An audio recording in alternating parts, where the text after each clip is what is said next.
পথ চলা মোশাররফ করিমের।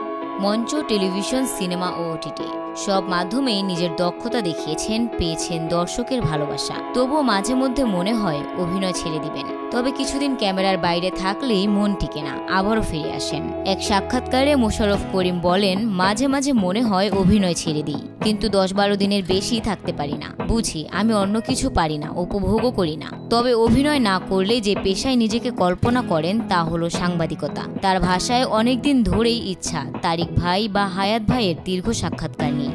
সাংবাদিকতা মানে শুধু তথ্য নয়, একজন মানুষকে গভীরভাবে জানার সুযোগ। এটা খুবই সৃজনশীল কাজ। মোশাররফ করিম বলেন, কোনোদিন অভিনয় ছাড়লে সাংবাদিকতা করতেও পারি। এই পেশাকে আমি ভীষণ শ্রদ্ধা করি। এদিকে তার অভিনীত স্বল্পদৈর্ঘ্য চলচ্চিত্র আবর্ত দ্য সার্কেল যুক্তরাষ্ট্রে অনুষ্ঠিতব্য 8ম Bengali film festival of Dallas 2025-এ প্রদর্শিত হতে যাচ্ছে। মাহমুদুল হাসান টিপুর পরিচালনায় এই ছবিতে মোশাররফ করিমের সঙ্গে অভিনয় করছেন তার স্ত্রী রেবেনা রেজার জুলি। অনামিকা আক্তার, নিউজ টাইমস।